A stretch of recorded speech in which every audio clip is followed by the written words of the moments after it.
wish I could say I was finally over you, but that's not the truth. Hey friends, and welcome to another card making video. Today I'm doing yet again another installment of my card making life hack series. I love doing these videos because it really shares a broad variety of card making tips to either make things easier or kind of stretch your supplies a little bit, which I think is super helpful. So without further ado, let's get into the video.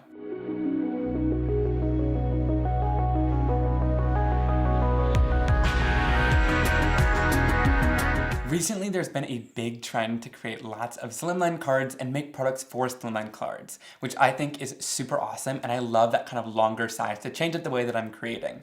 But if you've invested in slimline products, don't worry, I want to share a hack to use on your normal cards as well. So this one happens to be a slimline stamp from Brutus Monroe that would be so beautiful along a slimline card. But today I'm going to show you how I would stretch this and use it on an A2 size card instead. Am I really that weak? Like, that was really difficult. All right, so I peeled off that giant stamp, and I don't think I have an acrylic block that's big enough for this, so I'm gonna use it sort of like a background stamp instead. I'm just gonna take it and place it right down onto my craft surface. I'll just press it down. All right, so I'm gonna go in here with a little bit of my black ink. Here I'm using a little bit of pigment ink, and I'm just gonna go in here and ink up the section that I want to use. And I love this stamp. It's got a ton of amazing detail in there. Then I'll take my piece of stark white cardstock and press it down. And then I can give good pressure all around this stamp without it moving. And when we pull it off of the surface there, we have those beautiful trees all lined up. I think that looks amazing. Now before that dries, I'm gonna go in with a layer of clear embossing powder. Just sprinkle that on the surface there.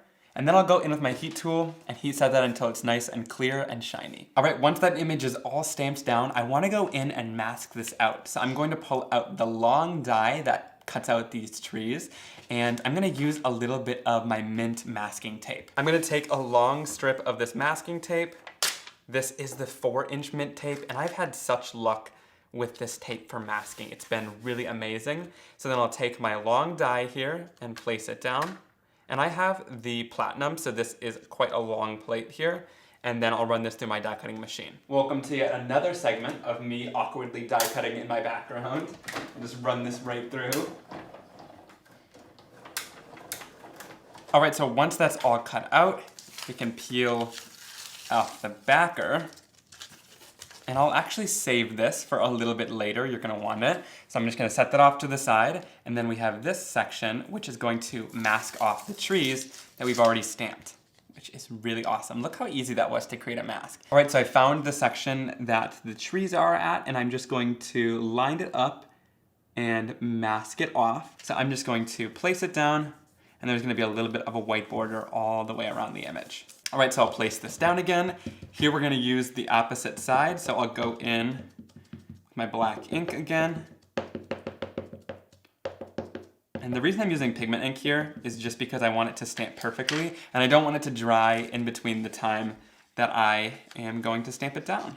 So I'll go in here, place this down, and also if you need help kind of pressing it down, this is the Debbie stamping tool. And I usually use it for kind of pressing down in my MISTI, but it's been pretty helpful for getting even pressure along backgrounds like this as well. So I'm just going to press that down, lift it off. So once that's all stamped down, we can peel off our masking tape, and there we have our finished background. And it has a little bit of white space in there, but I don't really mind that. If you want to, you could go in and fully fussy cut that out to get it perfectly aligned. You guys can see that I got little smudges on there. That's the downside of using pigment ink, but I'm going to go in an ink blend, so it'll probably be covered up in a little bit. All right, now to do our ink blending, I told you guys to save both sides of the mask. So when we go in, again, it's gonna have a little bit of a border around it, but like I said, I don't mind too much. I'd rather have that than have to go in and fussy cut around the whole image because this was so much easier. So I'll go in and line it up with that little bit of the white border. All right, and once that's done, we're gonna do a little bit of double masking here. So I'm gonna go in with this and mask off the section that I had stamped previously. So I'm just gonna go in with my mask, lay that one down too. So this allows me to just go in and color the one section of the trees at a time, which is really nice for shading it, and it was pretty easy to do. All right, so I'm gonna start off with a little bit of fake plant, which is my darkest green, and I'm gonna come up from the bottom because that's where the trees are gonna be kind of overlapping. So that's where the darkest color would be. We'll bring that green right in from the bottom here.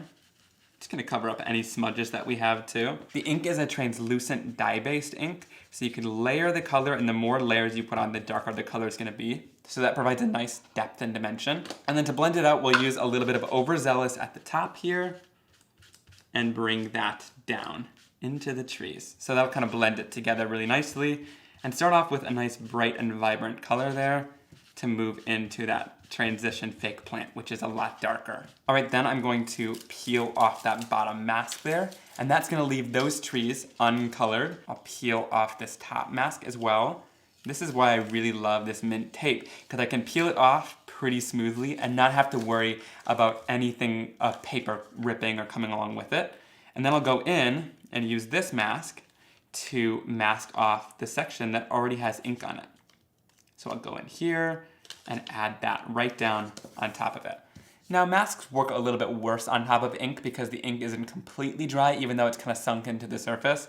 So if it lifts up, that's why it's not the tape's problem. I'm gonna do the same thing here. I'll start off with a little bit of Overzealous this time, start off at the top and bring it down. This is really simple, like ink blending. I'm just trying to get down a bunch of color. And to finish it off, I'll bring in a little bit of fake plant from the bottom to really darken up those trees and add a little bit of depth and dimension to it.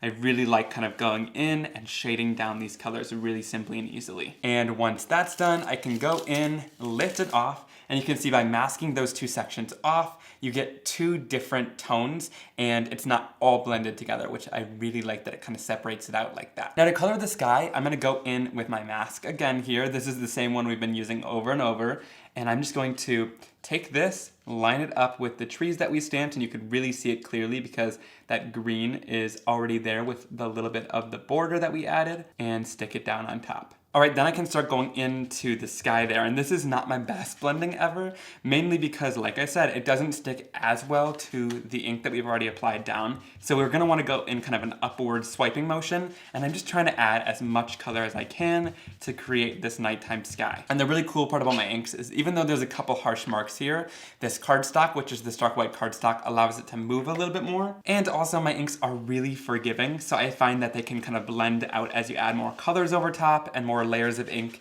It tends to kind of really blend and fade out the colors beautifully, which I really enjoy about them. They're very forgiving inks. All right, so you can see as I bring in this midnight snack here, the colors are kind of smoothing and blending together really nicely, which I really like. And then I'll also go in with just a little bit of Crown Me, which is this kind of purpley color, and I'll bring that just in to add a little bit of a purple hue here and there. You guys can probably not see it nearly as much on camera, but it just makes the sky a little bit more purple toned. And the cool part about having this mask on still is if I want to, I can go in with my Distress Sprayer with just water inside of it and react my inks. So I'm just going to pull the sprayer just a little bit really lightly here, and that's going to just apply down little water droplets. And my ink is reactive with water, so it'll lift off some of that color and create a cool texture in that sky there. All right, so here is that finished background. I love that we were able to cut all those masks out of this thicker 4-inch mint tape. That is super helpful to get the positive and negative, and then be able to go in and do all of that amazing coloring with ink blending, and it's pretty quick to do as well. All right, next for the sentiment, let me share another life hack here. So I'm always used to embossing using Versamark ink, which is really great. It's one of my favorites for when I'm doing clear embossing or really any other embossing. It's really super helpful. But recently, Gina K showed in her live that you can use white pigment ink and stamp down, and then white embossing powder, and anywhere where it might miss embossing, you're gonna have that white stamping, so it won't show up as much. All right, so for this, I dug into one of my stamp sets. This one's called Posh Poinsettas, and I absolutely love this stamp set. And I'm gonna use the Have a Very Merry Christmas and a Happy New Year. I think this one's great, and it's got some thinner fonts in it too, which I wanna test out to see how it does with details. So I'll take out my sentiment acrylic block, line it up here. We'll do all of our same usual steps. So I'm using the alcohol ink black cardstock. This is my favorite because it's like jet black and it's kind of this velvety cardstock. You'll understand if you ever use it. And then I'm gonna go in with my white pigment ink. This one's from scrapbook.com. You can use whatever white pigment ink you have at home. I'm gonna kind of lightly tap this. I don't wanna add too much ink to the surface because I know that sometimes it can kind of muddy up the details of the stamp. Then we'll go in, I'm gonna have to stamp this at an angle here. All right, so that stamps pretty nicely, but then I'm gonna go in with a little bit of white embossing powder, and yes, I still do need to buy more white embossing powder. A little bit goes a long way, but you guys can see I'm really stretching that here. Now I've been using this little tiny bit for way too long, so I need to get my hands on some more. Honestly, you guys are probably sick and tired of me using that little tiny bit of white embossing powder, so what am I doing right now? I'm going in and buying some white embossing powder. This way you guys know that next video, I'll actually have some. So, the order is placed. All right, we can continue. Another tip I have is to go in around the sentiments and cut it out with a little bit of a border around it. You don't need to go into all the little details of the words, but the nice part about this is it won't take up as much space on your card and you're able to show off more of that background, which I think is really awesome. Oh, also, I didn't show you an up close. I like how the sentiment turned out. I'd probably use that hack with really bold sentiments mainly, because that's where I find that the embossing powder gets a little bit spotty sometimes, but it filled it in pretty nicely and gave me a really great white, bright embossed look. All right, this is another one of my favorite tips. When I'm adding down the sentiment, I used a little bit of foam tape here, but I'm also gonna go in with a little bit of liquid adhesive. Here I'm gonna use a little bit of multimedia matte. You might be thinking, why would you do this? You're ruining the tack on the back of the foam tape. But sometimes, like I said, some adhesive doesn't want to stick to like inked backgrounds and things like that. It has a little bit of a harder time. So this liquid adhesive is going to help that to just really stick down, but it also allows me a little bit of wiggle room. So sometimes if you have a hard time lining things up, this can be super helpful for you because you have that little movement to work with, and then you can really place it down, find the exact alignment that you want.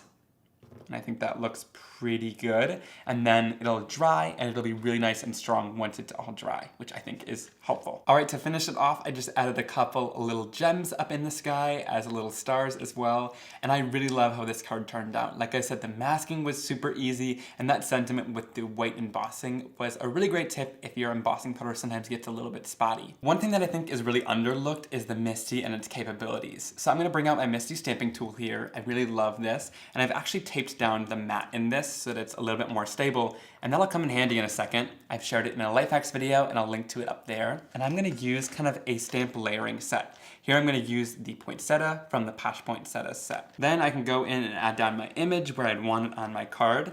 Here I'll add down the poinsettia in the corner. Then I can go in and ink that up with whatever ink I want to use. Here I'm using a little jet black archival ink, and then I can stamp it right down, give it some good pressure. All right, now once that's complete, we can shift it over to the other side and add down our poinsettia image again. So I'm just going to bring in this image, line it up exactly with the card, being in the opposite corner of the MISTI.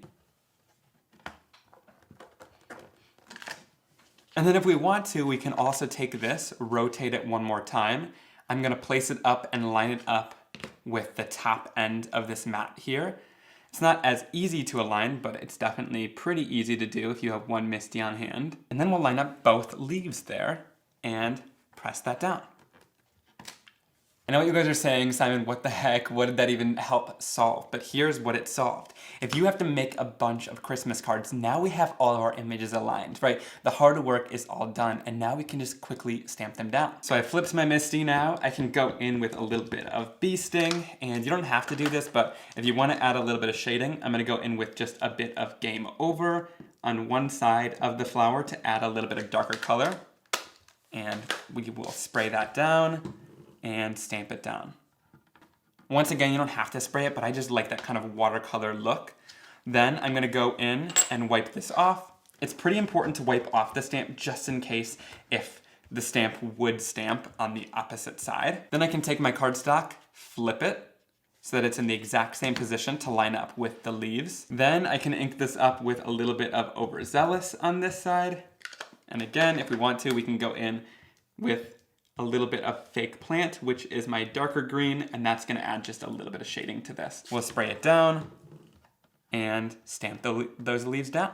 So that is a super easy way to stamp down that poinsettia. And now that it's all lined up, we can keep doing those exact same steps over and over and over to really quickly mass produce some Christmas cards. Go in with a little bit of bee sting, and then a tiny bit of Game Over as well. So there we go, we can press that down. My ink's stamped really well as well, so you're still gonna get a great image even if you don't use the water. We do wanna make sure to clean it off though in between. Then what did I do? I flipped it over here, lined it up with this top edge, and I like these inks just kind of stamped like this too. You don't always have to go in with a bunch of water. And there we have a totally different effect, but we did it just as quickly. So there we have that really awesome trick to line things up in your MISTI and get some really awesome mass-produced cards. All right, now here's a hack to add a little bit of dimension to your card. Instead of leaving it just like this on a solid white card base, one thing that I like to do is add a little bit of kind of funky cutting.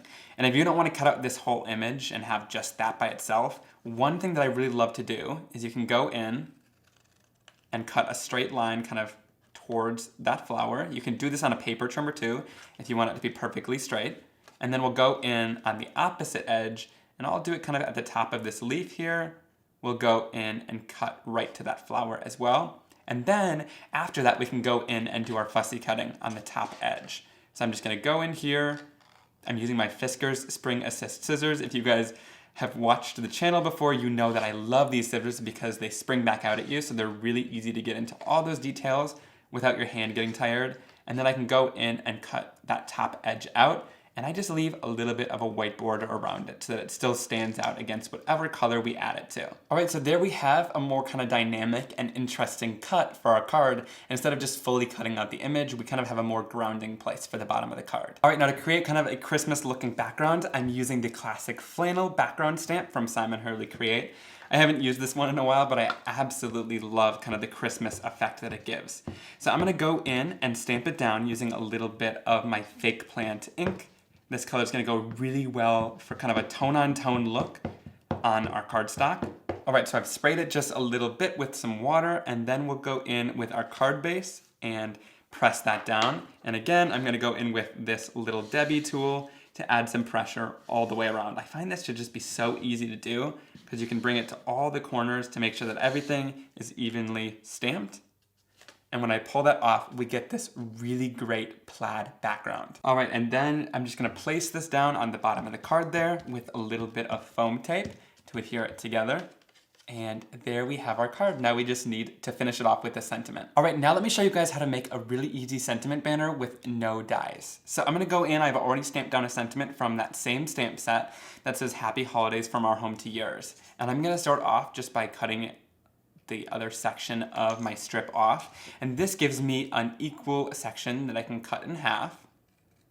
Then I'll hold these two up together and make sure they kind of line up, so cut any excess off that I missed. From there, I'm gonna go in, I'm still holding both those pieces together. I'll cut in right from the center there, and then I'm going to cut in equally from both sides to create a nice fishtail banner that's going to meet that center line that we cut. And once that's all cut out, we've created two little banner ends. I've added adhesive to both sides of this, and then I can take my banner and just adhere it down. And then I'm going to do the same thing on the other side, hold it down, place the exact amount of the banner that I did on the other side down, and there we go. That's a really easy way to create a nice sentiment banner with no dies needed. It's really easy to do. I love how this card turned out with that fun poinsettia that we were easily able to make inside of our MISTI really quickly, and this really awesome sentiment and how it all came together really beautifully. All right guys, I hope you enjoyed all of those tips. Leave me a comment down below which card and technique was your favorite from today's video. I would love to hear from you guys down there.